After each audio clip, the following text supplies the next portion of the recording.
नमस्कार, कैसे हैं आप। उम्मीद है आप और आपका परिवार बेहद अच्छे होंगे और ईश्वर से प्रार्थना करता हूं कि आप और आपके परिवार के लिए साल बेहद खुशियों भरा रहे और आप सुरक्षित रहे, धन धान्य से भरपूर रहे। खबर की बात करते हैं। देखिए, सोनिया गांधी आज दूसरी बार रोई है। देखिए, मैं किसी के व्यक्तिगत जीवन पे नहीं जा रहा हूं, लेकिन राजनीतिक सोनिया गांधी, जो नेता सोनिया गांधी है, कांग्रेस की जो अध्यक्ष रही हैं, वो दूसरी बार रोई है। इससे पहले एक बार वो रोई थी 2008 में बटला हाउस एनकाउंटर के बाद, जब दिल्ली पुलिस के इंस्पेक्टर शहीद मोहन शर्मा को कांग्रेस ने बिल्कुल अनदेखा कर दिया था और एक आतंकवादी के लिए उनकी आंखों में आंसू आ गए थे। उन आंसुओं की कीमत भारत आज तक चुका रहा है। अब सोनिया गांधी दूसरी बार रोई है। उसकी कीमत कितनी चुकाएगा भारत और कब तक चुकाएगा, ये देखने वाली बात होगी। आपके सामने में कुछ मैं फैक्ट रखूंगा, ज़्यादा बड़ी वीडियो नहीं है। अब सोचिएगा क्या हुआ है पूरा का पूरा मामला ये, और ये जो रोई है सोनिया गांधी दोबारा, ये कितना खतरनाक है और देश को इसको क्या क्या खामियाजा भुगतना पड़ सकता है, इसके बारे में आप जानेंगे। नमस्कार, आप वीडियो देख रहे हैं और इतनी जल्दी इतने सब्सक्राइब करने के लिए आपका बहुत बहुत धन्यवाद। जिन्होंने सब्सक्राइब नहीं किया, कर लीजिए। राष्ट्रवादी ताकतों को तो बढ़ाना आप ही का फर्ज है भाई। जितने बढ़ेंगे, हम कोई रवीश कुमार और बाकी लोगों के लिए तो एजेंडा तो चलाते नहीं है, सच बात बताते हैं। तो आपका भी फर्ज बनता है कम से कम स्नेह देने का, आशीर्वाद देने का। और आपका और स्नेह आशीर्वाद ये है कि वीडियो को लाइक कीजिए और इसको जो है ना सब्सक्राइब करके एक आध शेयर कर दीजिए, ताकि बात ज़्यादा से ज़्यादा लोगों तक पहुँचे। तो देखिए, मैंने जैसे पहले बताया, 2008 में बटला हाउस एनकाउंटर पे सोनिया गांधी रोई थी कि पुलिस ने उस आतंकवादी को क्यों मार दिया। अब सोनिया गांधी ने एक बड़ा लंबा चौड़ा पत्र लिख करके मोदी सरकार को घेरा है और रोई हैं। वो पत्र पता है किसने लिखा, वो आप जानते ही हैं भाई। जो खामनेई साहब की जो वहाँ पे जो है इजराइल और ईरान ने जो वो किया है, उनकी हत्या कहो, उनका वध कहो, या उनका टारगेटिंग किलिंग करो, जो भी आप ठीक समझना चाहें, लेकिन हकीकत यही है। हम जानते हैं कि खामनेई अब सब दुनिया में नहीं है और इजराइल और अमेरिका के जॉइंट ऑपरेशन में वो मारे गए हैं। अब बात यहाँ आती है, सारा घूम फिर करके पूरा खेल क्या है कि वोट बैंक के लिए, अपने वोट बैंक को साधने के लिए कोई भी नेता या कोई भी पार्टी किस हद तक जा सकती है और देश के लिए कितना बड़ा खतरा है वो।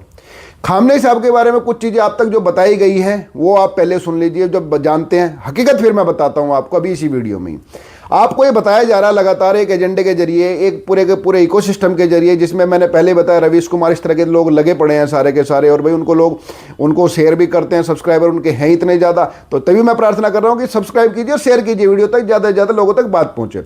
देख क्या बताया जा रहा है आपको कि ईरान भारत का दोस्त है, यही बताया जा रहा है। और खामनेई साहब की हत्या पे जो है ना, दुनिया के सबसे बड़े लोकतंत्र को बोलना चाहिए और ये होना चाहिए। सोनिया गांधी ने इतना लंबा चौड़ा पत्र लिख करके मोदी गवर्नमेंट को कोसा है। राहुल गांधी, कांग्रेस का पूरा इकोसिस्टम लगा पड़ा है।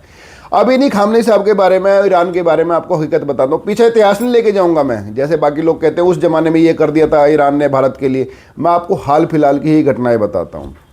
आपको पता है, जब सीएए का प्रोटेस्ट हुआ था पूरे देश भर में, जहाँ पे जो शाहीन बाग बना था और दूसरी जगह भी प्रदर्शन हुए थे, उस समय खामनेई साहब ने ट्वीट करके जो है भारत के खिलाफ बिल्कुल, जिसको कहते हैं ना, आग उगली थी। भारत को मुसलमानों को दबाने वाला बताया था और इस पर भारत सरकार इतनी भड़क गई थी कि ईरान के राजदूत को भी तलब किया गया था। एक घटना, कितनी बड़ी घटना थी। भारत के आंतरिक मामलों में सीधा दखल था ईरान का। ये सीए प्रोटेस्ट को लेकर के भारत के मुसलमानों का जो विरोध कर रहे थे, उनका समर्थन और भारत का विरोध, ये खामनेई साहब ने किया था। दूसरी घटना मैं आपको बताता हूँ। कश्मीर में जब धारा 370 हटी, आप सुनते जाइएगा, देखिए जो इकोसिस्टम ने क्या बताया, हकीकत क्या है। जब कश्मीर से धारा 370 हटी तो सबसे ज़्यादा विरोध करने वाले लोगों में अगर कोई था तो ये खामनेई साहब थे। इतना सख्त विरोध किया था ईरान ने और खामनेई साहब ने कि भारत सरकार को ईरान के राजदूत को बुला करके कहना पड़ा था कि भाई हमारे मामलों में दखल मत दो। मतलब जितना पाकिस्तान ने विरोध किया था, जितना चीन ने विरोध किया था, उतना ही ईरान और खामनेई साहब ने विरोध किया था। जिसको अभी इकोसिस्टम कांग्रेस और जिस नेता के लिए सड़कों पर लोग उतर रहे हैं, आप ये वीडियो देख रहे हैं ना कि इस तरह कह रहे हैं, क्या क्या कह रहे हैं बच्चे। इजराइल के साथ क्या करना चाहिए? मैम, इजराइल के साथ टेस्ट नेस करना चाहिए, इजराइल को मारना चाहिए। उन्होंने हमारे खामनेई साहब को मारा है। वहाँ पे भी आप जैसे मासूम बच्चे मारे जाएंगे। अगर मैम हम बड़े होते ना, हम अभी इजराइल में जाके उससे सीने में चक्कू मार देते, चाहे कुछ भी हो जाता। 20 साल की जेल काटनी पड़ती ना, जेल काट लेते, पर इजराइल को मारते। और अपने देश में ऐसी कोई घटना घट जाए, इस पे क्या कहना चाहेंगे? मैम, अगर अपने देश में घटना तो घटी हुई है। एक ही है मोदी, वो भी वहाँ जाके इजराइल के साथ दे रहा था पिछली बार भी, और अब भी इजराइल के साथ आया था तो बम देखा आया। कल परसों मोदी खामनेई साहब के पास गया, उनकी हर जगह देख के आया, कहा वे बेटे, कहा रोज इफ्तार करे, कहा वे नमाज पढ़े, कहा वे अपने घर पे सोवे। और उसने देख के सारी इजराइल को बतला, इजराइल ने वहीं हमला करा ज्यादा। ये किसी कोरोना आया खामनेई की मृत्यु के बाद? मैम, सुबह बहुत रोया।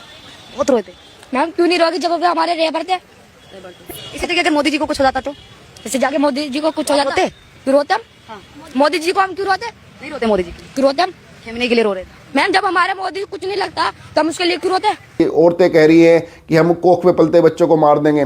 अभी आगे हम लोग ये मैसेज लेकर आए हैं कि जरूरत पड़े तो हमारी औरतें भी आ सकती हैं और जंग का ऐलान पड़े तो औरतें भी अपने आप को शहीद करने को तैयार है। हमारी औरतें, हमारे मासूम बच्चे अपने आप को शहीद करने के लिए तैयार है। अगर बात खामिनाई पर आई तो सब शहीद होने के लिए तैयार है कि एक बच्चा शहीद कर देंगे। हमारी माँ बचपन में लोरियां नहीं सुनाती, हमें हुसैन के किस्से सुनाती है, हमें बताती है कि शहादत हमें हासिल करनी है, हर हाल में हासिल करनी है। और अगर शहीद हो जाए तो उस बात पे हमें कोई भी इस बात का दुख नहीं होगा कि हमारा बच्चा मर गया, हमारा बाप मर गया, हमारी बहन मर गई। वीडियो दिखाऊंगा मैं आपको ये। तो खामनेई साहब ने सीए प्रोटेस्ट में धारा 370 के हटने पर, और इससे बड़ी बात अभी हाल फिलहाल की ऑपरेशन सिंदूर, जो हमारे पहलगाम में निर्दोष जो हमारे टूरिस्ट थे, जब उनका धर्म पूछ करके मारा गया था, जब उनके भारत ने उनके प्रति जवाबी कार्रवाई की थी, जब आतंकवादी ठिकानों को ऑपरेशन सिंदूर के तहत भारत की वायुसेना ने पाकिस्तान में ध्वस्त किया, तो भारत के विरोध करने वालों में सबसे आगे नाम था खामनेई साहब का। ये है हकीकत। इन्हीं खामनेई साहब के लिए लोग सड़कों पे उतरे हुए हैं। इन्हीं खामनेई साहब के लिए कांग्रेस और उनके इकोसिस्टम को इतना पेट में दर्द हो रहा है कि भाई वो कह रहे हैं कि भारत सरकार को इसमें दखल देना चाहिए। अब इनको ये नहीं समझ में आ रही है कि भैया तुम राजनीति के लिए, मुसलमानों के वोटों के लिए तुम किस हद तक गिरोगे। मतलब कि खामनेई साहब का जो आदमी, जो नेता, भाई ईरान के लिए वो क्या करते थे क्या नहीं करते थे, हमें उससे कोई मतलब नहीं, हमें अपने देश से मतलब होना चाहिए। हम ये नहीं कह रहे वो अच्छे थे, हम ये नहीं कह रहे बुरे से, हम सिर्फ फैक्ट पे बात करनी चाहिए। और देश की जो विदेश नीति है वो देश के लिए तय होनी चाहिए, ना कि किसी वोट बैंक के लिए। और फिलहाल जो हो रहा है वो वोट बैंक की राजनीति करने के लिए देश को ताक पे रखा जा रहा है, लोगों को भड़काया जा रहा है, लोग किस तरह से सड़क पे उतर रहे हैं, जिस तरह से जहर भरा हुआ है। मेरा सवाल फिर यही है कि भाई क्या ये भारतीय मुसलमान है या सिर्फ भारत में रह रहे मुसलमान हैं? भाई 1000 किलोमीटर दूर यहाँ कांड हुआ है कोई ईरान में, उसके लिए तुम सड़कों पे उतरे हो। हमारे यहाँ दिल्ली ब्लास्ट हो गया, हमारे यहाँ पहलगाम हो गया, हमारे यहाँ पुलवामा हो गया, हमारे यहाँ उससे बड़ी घटनाएं हुई हैं, कभी ये लोग सड़कों पे उतरे? हालांकि इसमें एक बात और है, किसी एक मित्र ने मुझे कल कमेंट किया एक वीडियो पे कि भैया हम क्यों उतरेंगे, तुम्हारे लोग क्यों नहीं उतरते, मतलब हिंदू क्यों नहीं उतरते? बात तो, सवाल तो सही है। अब छोटी छोटी चीज़ों में हम करते, जैसे सब्सक्राइब वाला कह रहा हूँ मैं आपको, सब्सक्राइब करने में कितना जा रहा है, ये बात दूसरे लोगों तक पहुँचनी चाहिए ना। सब्सक्राइब कीजिए, शेयर कर दीजिए। बात मेरे फायदे नुकसान की नहीं है, लेकिन बात तो पहुंचनी चाहिए। भाई जब मैंने कल ये सवाल पूछा था कि भाई इनके लिए क्यों नहीं उतरे तुम लोग, पहलगाम के लिए, पुलवामा के लिए, कह रहे हम क्यों उतरते, तुम लोग क्यों नहीं उतरे? बात तो ये भी सही है। लेकिन अब कांग्रेस का इकोसिस्टम और कांग्रेस पूरी जो रोध हो रही है कि खामनेई साहब के लिए मोदी चुप क्यों है, खामनेई साहब के लिए मोदी चुप है, क्यों नहीं बोल रहे हैं, क्यों इजराइल के पक्ष में खड़े हो गए? भाई इजराइल के पक्ष में इसलिए खड़े हो गए, ऑपरेशन सिंदूर में अगर किसी देश ने खुल करके भारत का साथ दिया था तो वो सिर्फ इजराइल था, नहीं तो चीन, पाकिस्तान, तुर्की और ईरान तो एक तरफ खड़े हो गए थे। बल्कि चीन और तुर्की ने तो भारत के खिलाफ सैन्य मदद भी पाकिस्तान को की थी।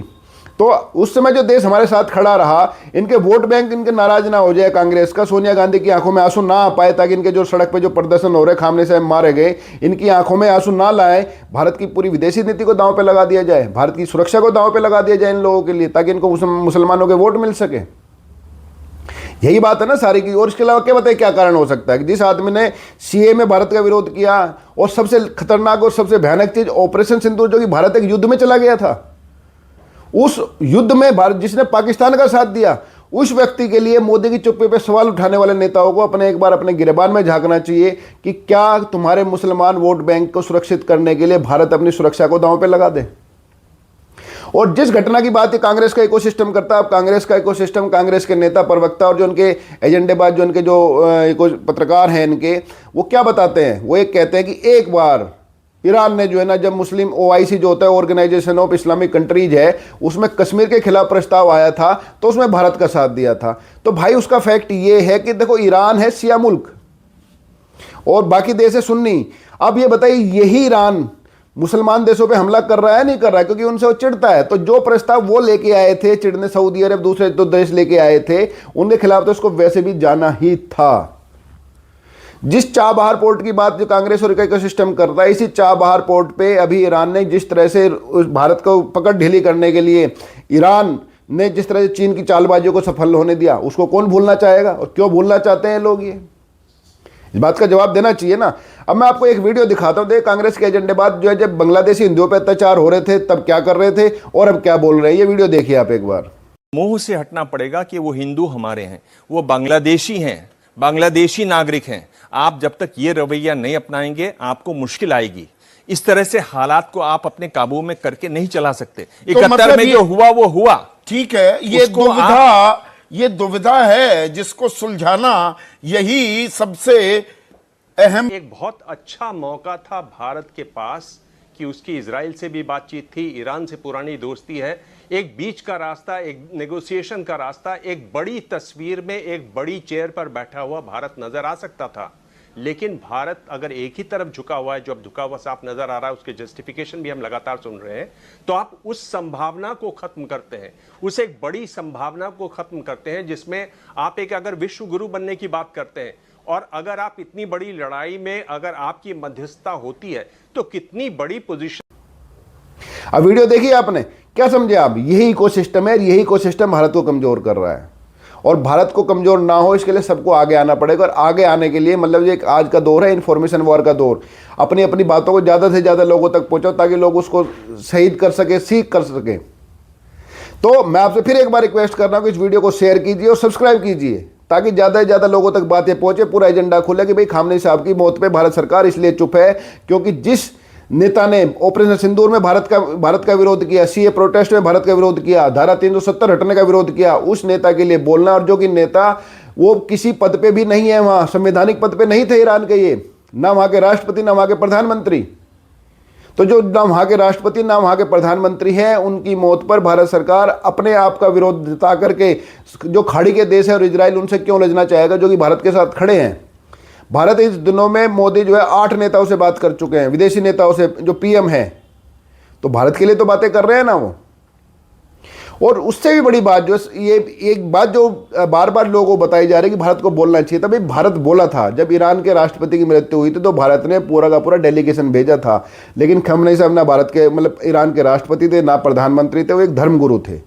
धर्मगुरु होने के नाते सम्मान सबको करना चाहिए, लेकिन साथ साथ ये भी बताना चाहिए कि कांग्रेस को जो रोना धोना ये हो रहा है, जो सोनिया गांधी की आंखों में आंसू आए हैं, ये आए हैं उस व्यक्ति के लिए जिस व्यक्ति ने, जिस देश ने ऑपरेशन सिंदूर, सीएए, धारा 370 हटने में भारत का विरोध किया। जो और युद्ध में अगर भारत का कोई विरोध करता है उसके साथ खड़े होने का मतलब मेरे समझ में तो नहीं आता। मैं आपसे सवाल फिर ये पूछता हूँ कि ये नेता मुस्लिम वोटों बैंक के लिए कहाँ तक जा सकते हैं? और ये लोग जो सड़कों पे उतरे हुए हैं, ये भारतीय मुसलमान है या भारत में रह रहे मुसलमान हैं? उम्मीद है आप कमेंट का जवाब देंगे। नेक्स्ट वीडियो के साथ फिर मिलूंगा आपसे। आपने वीडियो को देखा, आपका बहुत बहुत धन्यवाद। नमस्कार, जय हिंद।